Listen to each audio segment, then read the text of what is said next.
चलिए देखते हैं पहला सवाल। यहाँ पर बोला गया है if the distance between 2 points a 6, a and b 9, b is 3√10 units then the value of a minus b is.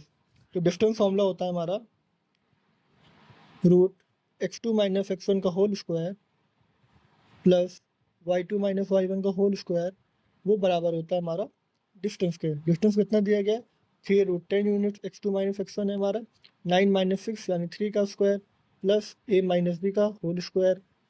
अगर यहाँ से रूट कराएंगे तो यहाँ पे क्या आ जाएगा, यहाँ पे आ जाएगा स्क्वायर तो 10 का रूट 10 इंटू 10 हो गया एंड 3 का स्क्वायर 9 यानी ये हो गया अपना 90, ये हो गया अपना 9 और ये हो गया हमारा a माइनस बी का होल स्क्वायर। ये यहाँ से माइनस हो गया, ये हो गया 81, ये हो गया हमारा a माइनस बी का होल स्क्वायर। स्क्वायर हटेगा तो यहाँ पे रूट आएगा तो ये कितना हो जाएगा प्लस माइनस का 9 हमारा आंसर हो जाएगा, यानी कि ऑप्शन नंबर डी। ये हमारा सक्सेसफुल डिस्काउंट का क्वेश्चन है।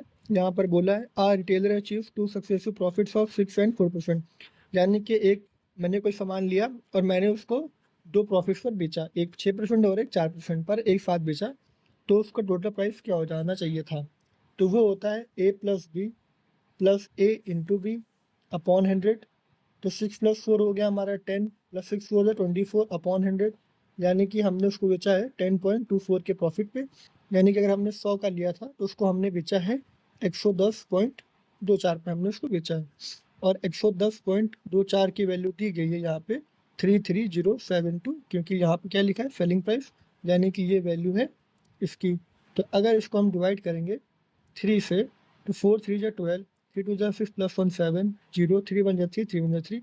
जैसा कि आप देख सकते हैं कि वैल्यू बिल्कुल सेम आ गई है, तो बाकी सब क्या हो जाएगा 0 0 लग जाएगा, यानी कि हमारा ऑप्शन नंबर डी। ये क्वेश्चन हमारा आया है वेरिएंस से, जो कि हमारे स्टैट्स का चैप्टर है। यहाँ पर बोला है एक वेरिएंस से 12 ऑब्जर्वेशन के उसकी वैल्यू है 15, और अगर हर ऑब्जर्वेशन को हम मल्टीप्लाई कर दें एक नंबर से तो जो नया वेरिएंस होता है वो हो जाता है 375। तो हमें फाइंड करना है नंबर, तो हमें यहाँ पर वेरिएंस का फॉर्मूला पता होना चाहिए। तो जो न्यू वेरिएंस होता है वो होता है n² multiply by old variance. New variance कितना दिया गया है 375, किस नंबर मल्टीप्लाई किया है वो हमें पता करना है। ओल्ड वेरिएंस कितना है 15, तो 15 1 जा 15, 15 2 जा 30 एंड 15 5 जा 75। तो n² की वैल्यू कितनी होगी 25, तो n की वैल्यू क्या होगी √25 यानी कि 5, यानी कि ऑप्शन डी। चलिए देखते हैं एवरेज का ये सवाल। यहाँ पर बोला है जो एवरेज मार्क्स है 20 स्टूडेंट्स के वो कितने हैं 70, 20 स्टूडेंट के एवरेज मार्क्स हैं 70, और 2 स्टूडेंट जिनने 80 और 60 स्कोर किया है जब वो रिप्लेस हो जाते हैं 2 नए स्टूडेंट से, तब न्यू एवरेज मार्क्स हो जाते हैं 71, यानी कि 71 इंटू 20, यानी कि 2 1 2 7 2 40 1420, और यहाँ 7 2 1400। कितने का अंतर आया है 20 का अंतर आया है, यानी कि जो नए बच्चे आए हैं उनकी अगर इनका सम है 140 तो उनका सम 20 क्या होगा ज़्यादा होगा। और यहाँ से क्या पूछा है total marks obtain by the 2 student, तो कितना हो जाएगा 160, यानी कि ऑप्शन डी। चलिए देखते हैं अगला क्वेश्चन। यहाँ का जो लाइनें दी गई हैं ये हमें कंफ्यूज करने के लिए दी गई हैं, मगर ये क्वेश्चन बहुत ही आसान है। यहाँ पर बोला गया है एक रॉड है वो एक एंगल ए बना रही है प्लेट के सरफेस पर, जहाँ पे tan की वैल्यू कितनी है 60:11, यानी कि tan क्या होता है परपेंडिकुलर अपॉन बेस 60:11 है। अगर जो हाइट है ट्री की यानी कि ये कितना है 120 मीटर्स, तो हॉरिजॉन्टल डिस्टेंस क्या होगी between the base of the road and the base of the alien tree, यहाँ से यहाँ तक की डिस्टेंस कितनी होगी। अगर ये 60 इंटू 2 है तो ये 11 इंटू 2 हो जाएगा, यानी कि 22। ये क्वेश्चन हमारा ज्योमेट्री से आया हुआ है। यहाँ पर बोला गया एक ट्रायंगल है हमारा पी क्यू आर, उसके इंटरनल बाइसेक्टर है क्यू और एक्सटर्नल बाइसेक्टर है आर, वो मीट करते हैं एट पॉइंट एस। अगर पी की वैल्यू दी गई है 78 डिग्री तो हमें फाइंड करनी क्यू एस आर की वैल्यू, यानी कि ये हमारा ट्रायंगल है पी क्यू आर, और internal bisector of angle Q, internal bisector of angle Q and external bisector of R, R का एक्सटर्नल बाइसेक्टर, यानी कि ये और ये कहाँ मिलते हैं यहाँ पे मिलते हैं। अगर ये वैल्यू दी गई है 78, तो आपको ये पता होना चाहिए कि अगर ऐसे डायग्राम बनता है तो ये जो वैल्यू होती है ये हमेशा क्या होती है इसका हाफ होता है। 78 का हाफ कितना होता है 39 होता है, यानी कि ऑप्शन सी। चलिए एक और आसान सवाल देखते हैं। यहाँ पर बोला गया एक बिल्डिंग है जिसकी हाइट है 213 मीटर, तो हमने बिल्डिंग बना दी, इसकी हाइट है हमारी 213 मीटर। और बोला गया है कि it has angle of depression for 2 points on the ground on opposite sides 30 and 60 degree, यानी कि एक साइड है 30 डिग्री और एक साइड है 60, क्योंकि यहाँ पर क्या बोला है, यहाँ पर बोला है अपोजिट साइड्स बोला गया है। तो बोला गया डिस्टेंस फाइंड करो बिटवीन द 2 पॉइंट्स, यानी हमें यहाँ से लेके यहाँ तक की डिस्टेंस फाइंड करनी है। अगर ये 30 है तो ये 1:√3 हो जाएगा, यानी कि इसकी वैल्यू हो जाएगी 213√3। और अगर ये √3 है 60 के लिए तो ये कितना हो जाएगा, 1 हो जाएगा। तो ये वैल्यू हो जाएगी 213/√3 प्लस 213√3। अब ये √3 को नीचे ऊपर से हम क्या कर देंगे, मल्टीप्लाई कर देंगे, तो ये हो जाएगा 3 3 से 21 एंड 3 बन जाए 3, यानी 71 को यहाँ पर प्लस कर देंगे, तो 3 + 1 4, 7 + 1 8, हो जाएगा 384√3। चलिए देखते हैं प्रोबेबिलिटी का सवाल। यहाँ पर बोला गया अगर P सच बोलता है 5 बार 12 में से और Q सच बोलता है 8 बार 21 में से, तो प्रोबेबिलिटी क्या होगी कि वो दोनों एक दूसरे को क्या करते हैं, कॉन्ट्रडिक्ट करते हैं। यानी कि जब P बोल रहा है सच तब Q क्या बोल रहा है, झूठ, और जब P बोलता है झूठ तब Q क्या बोलता है, सच बोलता है। तो P सच बोलता है 5 में से 12 टाइम में, तो 5/12, और Q सच बोलता है 8 में से 21 में से 8 बार, यानी कि वो 13 बार क्या बोलता है, झूठ बोलता है 21 में से, तो इसका मल्टीप्लाई प्लस। अब हमें जानना है P झूठ कितनी बार बोलता है, P झूठ बोलता है 7 बार 12 में से, और Q सच कितना बोलता है, 8 बार 21 में से। अब हमको इन दोनों को आपस में सॉल्व कर लेना और हमारा आंसर आ जाएगा। तो 7 3 × 21 एंड 4 2 × 8 एंड 4 3 × 12, तो ये वैल्यू होगी अपनी 2/9, और ये वैल्यू होगी अपनी 13 5 × 65, 12 1 × 12, 24 + 1 252 प्लस 2/9। जैसा कि हम देख सकते हैं कि 9 2 × 18 हो जाएगा, यहाँ पे बच जाएगा 7 और ये हो जाएगा 72, एंड 9 8 × 72, यानी कि इसको हमने मल्टीप्लाई कर दिया है 28 से। 28 2 × होता है हमारा 56, 8 × 16 या 56, और 65 को हम प्लस कर देंगे, 6 5 + 1 11 एंड 6 + 5 + 10 + 1 121 हो जाएगा हमारा अपॉन 252 हो जाएगा, यानी कि ऑप्शन नंबर ए। ये हमारा एकदम बेसिक सा क्वेश्चन है। यहाँ पर बोला गया है जो मीडियन है 11 वैल्यू की, वो कितनी दी गई है, 55 दी गई है। अगर सबसे छोटी 5 ऑब्जर्वेशन को 20 से क्या कर दें, घटा दें, तो न्यू मीडियन क्या होगी।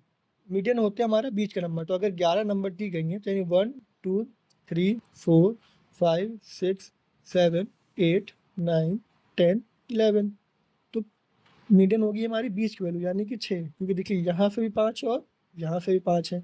तो अगर इनको हम घटा भी दें, चाहे 20 से घटाएं, चाहे 20 से मल्टीप्लाई कर दें, चाहे 20 से हम डिवाइड कर दें, जो बीच की वैल्यू है वो तो चेंज नहीं हो रही, यानी कि जो हमारा मीडियन है वो बिल्कुल चेंज नहीं होगा, यानी कि इट रिमेन्स 55। यहाँ पर बोला गया है कि एक इंटीजर है k, जो उसको डिवाइड करते हैं हम 3 से, तो रिमाइंडर आ जाता है 1, यानी कि हम मान लें कि जो हमारा इंटीजर है वो है 4, वो जब 4 को जब हम 3 से डिवाइड करेंगे तो हमारा रिमाइंडर कितना आएगा, 1 आ जाएगा। और जब k + 1, यानी कि 4 + 1, k क्या है हमारा, यहाँ पे हमने 4 अज्यूम किया है, तो कितना हो गया 5। तो जब 5 से डिवाइड करते रिमाइंडर कितना आएगा, 0। बिल्कुल बात, क्योंकि अगर 5 को हम 5 से डिवाइड करेंगे तो रिमाइंडर कितना आएगा, 0 ही आएगा। तो बोला है k की वैल्यू क्या होगी, k की वैल्यू वही होगी जो कि क्या होगा, 4 का मल्टीपल होगा, और यहाँ पे सिर्फ 64 ही है जो कि किसका मल्टीपल है, 4 का। ये वाले क्वेश्चन आपको एग्जाम में फर्स्ट राउंड में स्किप करने होते हैं, क्योंकि काफ़ी टाइम टेकिंग होते हैं, अगर इसमें अगर आपसे एक भी गलती हो गई तो आपको पूरे कैलकुलेशन दोबारा से करने पड़ेंगे। चलिए देखते हैं। यहाँ पर बोला है कि एक बोट है, वो 156 किलोमीटर चल रही है डाउन स्ट्रीम, कितने घंटे में, 26 घंटे में, यानी कि 156/26। यहाँ से क्या आ जाएगी, डाउन स्ट्रीम में क्या आ जाएगी, स्पीड आ जाएगी, और उसको सेम टाइम लगता है to cover 52 kilometre up stream, यानी 52 किलोमीटर अप स्ट्रीम कितने घंटे में कर रही है, 26 घंटे में कर रही है। 26 2 जा, यानी अप की वैल्यू कितनी आ गई, 2, डाउन की वैल्यू कितनी आ जाएगी, 13 2 जा 26, 13 1 जा 13, 13 जो 26, और ये आ गई हमारी 6। तो डाउन स्ट्रीम है 6 और अप स्ट्रीम है 2, और हमें पूछा गया है कि स्ट्रीम यानी वाई, तो वाई क्या होता है, वाई होता है हमारा d - u/2, यानी 6 - 2/2, यानी कि 4/2, यानी कि 2। तो ये पहली स्टेटमेंट क्या है हमारा, करेक्ट है। चलिए फिर देखते हैं हमारा सेकेंड स्टेटमेंट को। सेकेंड स्टेटमेंट में बोला गया है कि एक ट्रेन है उसकी जो स्पीड है वो है 96 किलोमीटर और उसकी जो लेंथ है वो है 380 मीटर्स। और time taken by train M to cross another train N, जो कि कितना मीटर है, 580 मीटर है। किस डायरेक्शन में, अपोजिट डायरेक्शन में, यानी कि स्पीड क्या हो जाएगी, प्लस हो जाएगी। तो बोला है उसको जस्ट जो स्पीड है वो 21.6 सेकेंड में उसको वो पार कर लेगी। चलिए देखते हैं। 6 + 4 10, 9 + 1 10 + 6 16, और डिस्टेंस हो गई हमारे 8 8 16, 5 + 3 8 + 1 9, 960/160। पर क्योंकि ये किस में है, किलोमीटर में, और हमारा टाइम किस में दिया है, सेकेंड में, तो इसको हम चेंज कर लेंगे मीटर पर सेकेंड में। तो इसको हम 5/18 से हम मल्टीप्लाई कर देंगे। तो 0 से 0 कट गया, 15 6 96 होता है एंड 18 6 108 होता है। अब इसको हम 5 से डिवाइड कर देंगे। 5 2 10 हो जाएगा, फिर हमारा 8 आ जाएगा, तो 5 1 में 5 हो जाएगा, फिर हमारा 3 आ जाएगा, पॉइंट लग जाएगा, 60 हो जाएगा एंड 5 2 30 है, 2.16 समथिंग, यस 21.6 हमारा आंसर आ गया। यानी कि दोनों स्टेटमेंट ही सही है, यानी कि both A and B is our answer. चलिए देखते हैं ट्रिग्नोमेट्री का ये सवाल। अगर आप इसको ध्यान से देखेंगे तो ये हमारा है a - b, ये हमारा a + b, ये हमारा a + b और ये हमारा a - b। और देखिए ये जब एल्शियम लेंगे तो a - b वाला पार्ट यहाँ पे आ जाएगा और ये वाला पार्ट यहाँ पे हो जाएगा। तो ये हो जाएगा हमारा a - b का होल स्क्वायर और ये हो जाएगा हमारा a + b का होल स्क्वायर। और क्योंकि इन पे और इन पे क्या है, रूट है, तो ये स्क्वायर यहाँ का हट जाएगा, तो सिर्फ a - b और a + b ही बचेगा। यानी कि cos theta -1 plus cos theta +1 बचेगा। तो -1 से +1 कट जाएगा, तो ऊपर बचेगा 2 cos थीटा। नीचे अगर देखेंगे तो a + b a - b वो हो जाएगा हमारा a² - b² यानी cos स्क्वायर थीटा -1 का स्क्वायर। तो वो किसके बराबर होता है, वो होता है cot स्क्वायर थीटा के, क्योंकि आपने पढ़ा होगा कि cos square theta - cot square theta = 1। और ये भी किस में है, रूट में, तो स्क्वायर से रूट हट जाएगा, तो यहाँ क्या बचेगा, यहाँ बचेगा cot थीटा। तो कॉसेक क्या है, कॉसेक है 1/sin। और कॉट क्या है, कॉट है अपना cos into cos upon sine. तो साइन से साइन कट जाएगा, तो आंसर आएगा हमारा 2/cos। मगर ऐसा कहीं दिया नहीं है, तो कॉस को हम चेंज कर लेंगे ऊपर के लिए, तो ऊपर क्या हो जाएगा, वो हो जाएगा अपना सेक, यानी कि 2 sec थीटा, यानी कि option number A is our right answer. यहाँ पर बताया, पूछा गया है कि रजत ने स्पेंड किए 20% अपनी सैलरी का रेंट पे, फिर बचा हुआ 25% खर्च किया उसने ट्रांसपोर्ट पर, और फिर उसका भी आधा बचा हुआ उसने खर्च कर दिया फूड पे। तो जब भी बचा हुआ या फिर रिमाइंडर पूछेगा तो उसमें हम सक्सेसिव वाला केस इस्तेमाल करेंगे। तो हमने कहा रजत की सैलरी एक्स, तो रजत ने 20% अपनी सैलरी का इस्तेमाल कर लिया रेंट पे, तो कितना बचाया होगा, 4/5 बचाया होगा। फिर बचेगा, उसने 25% इस्तेमाल कर लिया ट्रांसपोर्ट पे, तो कितना बचा, 3/4 बचा। फिर उसका 50 इस्तेमाल कर कितना बचा, 1/2 बचा। फिर उसने 80% इस्तेमाल कर लिया 20 पे, अगर उसने 80% इस्तेमाल कर लिया तो कितना बचा, 1/5 बचा। और उसके बाद उसने डिपॉजिट कर लिए हैं 2500 और उसने फिर 1100 खुद के पास रखे हैं, यानी कि 3600 दोनों का टोटल। अब हमें पता करना है उसको मंथली सैलरी, यानी हमें पता करना है एक्स की वैल्यू। तो 4 से 4 कट हो जाएगा, और अगर आप ध्यान से देखेंगे तो ये हो जाएगा 5 5 जा 25 एंड 25 2 जा 50, 3600 इंटू 50 हो जाएगा। यहाँ बचेगा हमारा 3, 3 से इसको कट कर देंगे तो हो जाएगा 3 1 3 2 जा 6, यानी कि 12 पंचे 60,000 हमारी यहाँ पे सैलरी हो जाएगी। यहाँ पे टाइम एंड वर्क का सवाल पूछा गया है। यहाँ पर बोला गया है कि अगर ए और बी किसी काम को साथ में पूरा कर लेते हैं 16 दिन में, तो हमने कहा ठीक है, ए + बी किसी काम को 16 दिन में पूरा कर लेते हैं, फिर वो दोबारा काम करने लगते हैं और 4 दिन के बाद ए छोड़ देता है और फिर बी बचे हुए कामों को 24 दिन में पूरा कर देता है। तो अगर ए और बी ने कितने दिन काम किया, 4 दिन काम किया, तो अगर लोगों ने 4 दिन काम किया तो कितना काम बच गया होगा, 12 काम बच गया हो गया। और इसी 12 काम को किसने के लिए पूरा किया, बी ने पूरा कितने दिन में पूरा किया, 24 में। यानी कि बी ने 12 काम कितने पूरा किया है, 24 दिन में पूरा किया है। यानी बी की एफिशिएंसी कितनी है, 1/2 इसकी, ए + बी की। तो अगर हम इसकी एफिशिएंसी अगर हम 2 मान ले तो इसकी एफिशिएंसी क्या हो जाएगी, 1 हो जाएगी। हमने क्या किया, हमने बस 2 से मल्टीप्लाई कर दिया।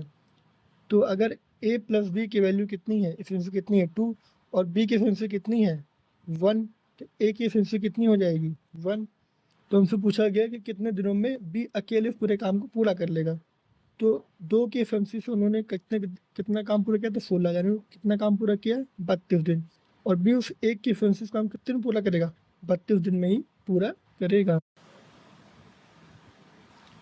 यहाँ पर पूछा गया है कि अगर साइन ए की वैल्यू है 3/7 तब हमें पता करनी है कॉट ए की वैल्यू।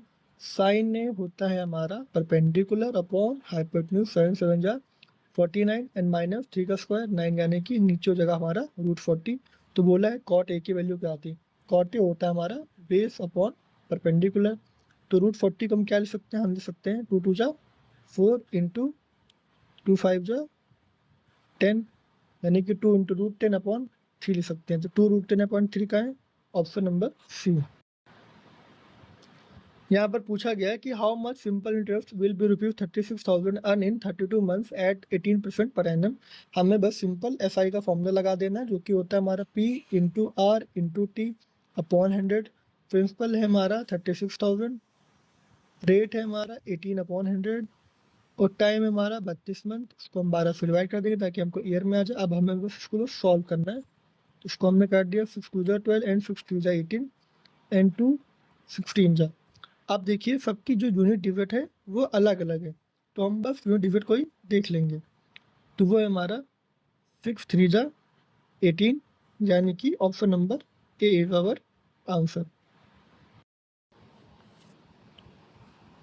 चलिए देखते हैं अगला क्वेश्चन। यहाँ पर दिया गया है इफ 8x का cube plus 125y cube is equal to 9 and 4x square minus 10xy plus 25y square is equal to 6 then what is the value of 4x square plus 20xy plus 25y square। अगर ध्यान से देखेंगे तो ये कुछ नहीं है, ये 2x का होल क्यूब है और ये क्या है, ये 5 का होल क्यूब है। और ये क्या है, अगर हम 2 का स्क्वायर करेंगे कितना जाएगा 4 और 5 का स्क्वायर कितना जाएगा 25 एंड 5 टू जा 10। यानी कि अगर आपको एक फॉर्मूला याद हो a cube plus b cube का, तो वो होता है a minus B A square plus B square minus A B. तो ये जो वैल्यू है ये यहाँ पे ये दी गई है और ये वैल्यू कितनी दी गई है, ये वैल्यू दी गई है 6। और ए क्यूब प्लस बी क्यूब यानी कि ए क्यूब प्लस बी कितना दे दिया गया 9 दे दिया गया, यानी कि ये कितना दे दिया गया 9 दे दिया गया। और हमसे क्या पूछा है ए माइनस बी, सॉरी यहाँ पे होगा ए प्लस बी होगा, ए माइनस बी नहीं होगा। तो a प्लस बी की वैल्यू क्या हो जाएगी, ये वाली वैल्यू नीचे आ जाएगी 9/6 हो जाएगा और ये कितना आ जाएगा a प्लस बी आ जाएगा।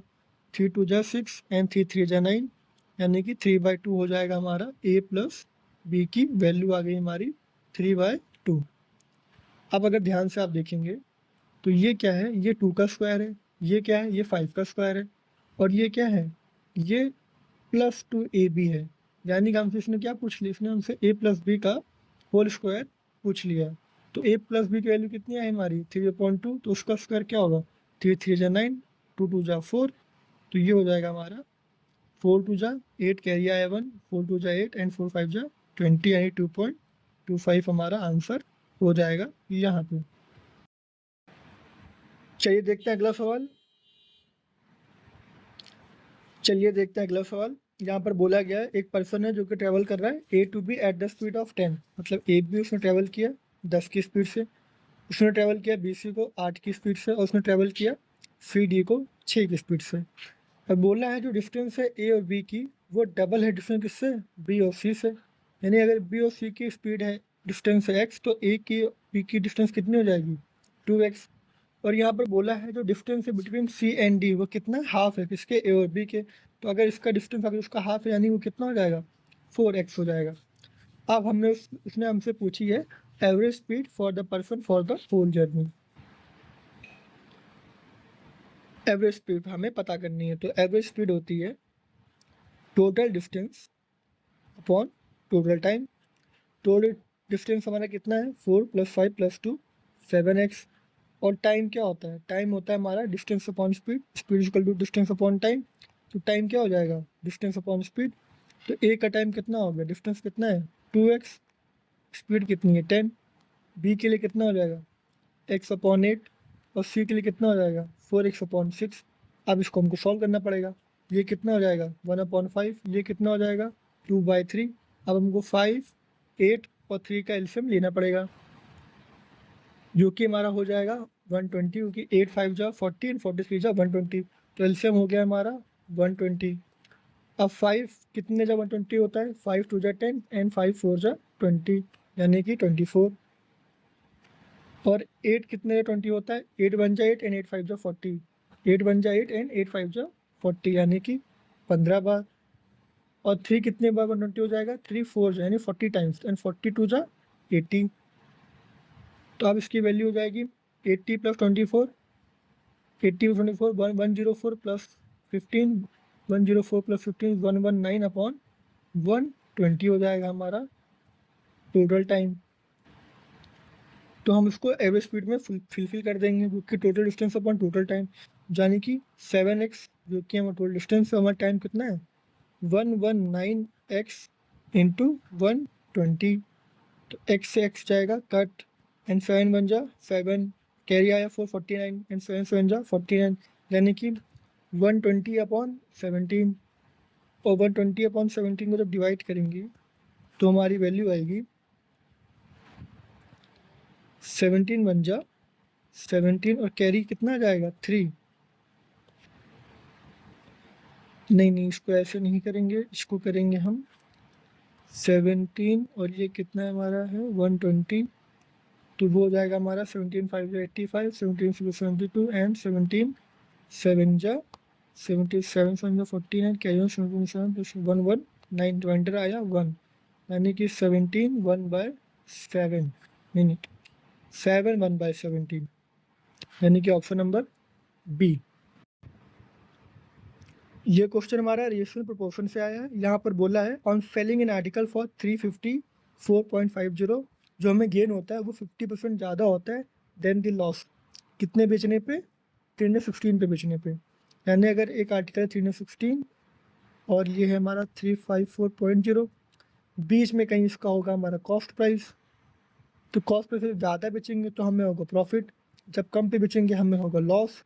तो जो लॉस जो प्रॉफिट हो रहा है 50% ज़्यादा हो रहा है, यानी कि अगर प्रॉफिट जो हो रहा है वो हो रहा है हमारे 2/3। ये टोटल डिफरेंस कितनी होगी 5, और इसको जब इससे माइनस करेंगे तो हमारा आंसर आएगा 8 + 6 14, 4 में से 1 गया 3, 38.50।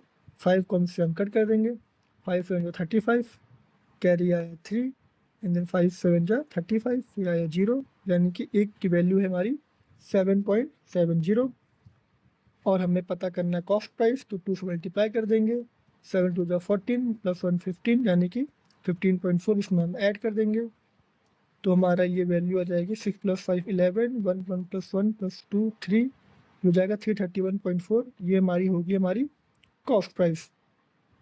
तो बोला है कि 20% प्रॉफिट के लिए कितना होना चाहिए, 20% प्रॉफिट के लिए इसको हमको 5/6 पे हमें इसको बेचना पड़ेगा। तो इसको हम 5 से मल्टीप्लाई कर देते हैं, 5 6 30, कैरी आया 3 इन्हें 5 2 30, कैरी आया 14 इन्हें 5 2 10, 5 8 जा 14, इसको हम 6 से मल्टीप्लाई कर देंगे, 8 6 जा 48, 6 2 जा 12 प्लस 4 16, कैरी आया 1 6 36 प्लस 1 7, 6 36 प्लस 1 3 397.68 यानी कि ऑप्शन नंबर सी हमारा करेक्ट आंसर है यहाँ पे।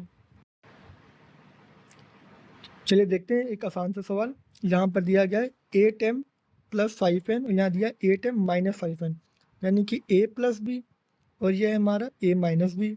तो क्या हो जाएगा हमारा a² माइनस का b², यानी 8 का स्क्वायर 64m, 5 का स्क्वायर 25n।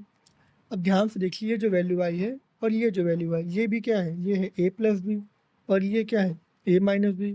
फिर क्या हो जाएगा a का स्क्वायर माइनस b का स्क्वायर यानी 64m का स्क्वायर करेंगे तो यूनिट डिजिट क्या होगी 4 4 जा 16। तो 25 का स्क्वायर करेंगे तो 5 का यूनिट डिजिट क्या हो जाएगी 5, यानी कि इसमें 6 होना चाहिए, यानी कि इसमें होना चाहिए 6 और इसमें होना चाहिए 5 और नीचे होना चाहिए माइनस साइन। तो इसमें है 6 और इसमें है 5 और इसमें है माइनस साइन, यानी कि ऑप्शन नंबर सी, हमें स्क्वायर करने की कोई ज़रूरत नहीं है। चलिए देखते हैं अगला क्वेश्चन। यहाँ पर बोला है एक सिलेंड्रिकल पाइप है जिसकी हाइट है 14 सेंटीमीटर और उसका रेडियस है 2.8 सेंटीमीटर। अगर उसमें हमने उसकी ओपनिंग यानी बोथ एंड्स पे अगर हमने क्या कर दिया है छेद कर दिया है, यानी कि इसको अगर हमने हटा दिया है तो कितना एरिया बच गया है हटाने के लिए, यानी हमें इसको और इसको पता करना है। तो वो क्या होता है सिलेंड्रिकल लीटर सरफेस एरिया होता है, यानी कि 2πRH। हमें बस शांति से वैल्यू को पुट कर देना है, 2πRH आर की वैल्यू दी गई 2.8 और एच की वैल्यू है 14। इसको जब हम कट करेंगे तो वो हो जाएगा 0.4। अब हमें बस मल्टीप्लाई करना है, 2 2 जा 4, 4 4 जा 16 एंड 16 4 जा 64, यानी यूनिट डिजिट क्या होनी चाहिए उसकी 4 होनी चाहिए, और यहाँ पे सिर्फ एक यूनिट डिजिट क्या है 4 है, तो यानी कि हमारा option number B correct answer है। चलिए ये रहा आप लोगों के लिए आज का क्वेश्चन, जिसको आप कमेंट करके बताइएगा आंसर इसका।